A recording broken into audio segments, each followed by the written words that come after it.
এই তো সে কোরআন যে কোরআন পরে ওসমানে গনি যুন্নুরাইন হয়েছে। এই তো সে কোরআন যে কোরআন পরে শের খোদা আলী বেলায়েতের শাহেনশাহ হয়েছে।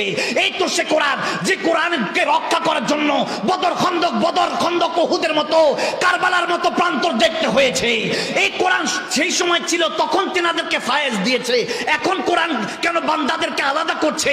যেখানে তুমি বলেছো ওয়াতাসিমু বিহাবলিল্লাহি জামিআন ওয়া লা তাফাররাকু, কোন বিশৃঙ্খলা করা যাবে না, রাসূল নামে রশি ধরে যেতে হবে খোদার দ্বারে।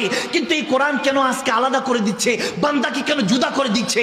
আমার আল্লাহ ডাক দিয়ে বলতেছে, কেন তোকে কোরআনে আগে বলে দিয়েছি না, লা রাইবা ফি, কোরআনে কোনো সন্দেহ নাই। তবে কার জন্য? হুদাল্লিল মুত্তাকিন, হুদাল্লিল মুত্তাকিন, মুত্তাকিনদের কাছে যেতে হবে। মুত্তাকিন বামানা মুমিনিন, মুমিনিন বামানা আউলিয়া কামিলিন। মুত্তাকিন তারা যারা নবীকে ভালোবাসে, মুত্তাকিন তারা যারা আল্লাহর ওলি হয়ে গিয়েছে।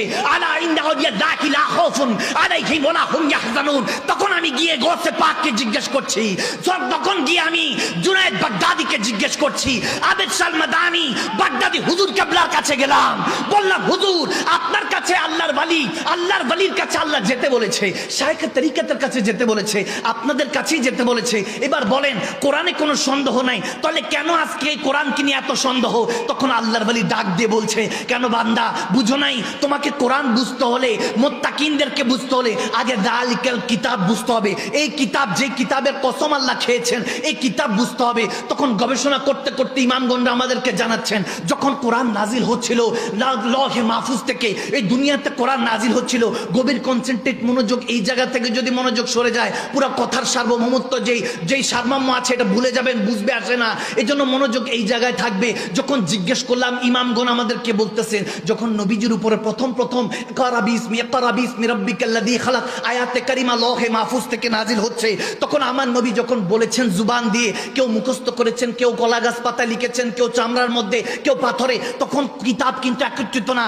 এখন যদি আপনাদেরকে বলি, বিবির বাজারের কুমিল্লা বাসিন্দারা বলেন এটা কি কিতাব? বলবেন না না হুজুর এটা তো পেজ, দিস ইজ পৃষ্ঠা, দিস ইজ পেজ, এটা একটা পৃষ্ঠা। তবে এরকম যদি 200টা পৃষ্ঠা একসাথে করি তাহলে এটাকে কিতাব বলা হবে, এটাকে বই বলা হবে, বুক বলা হবে।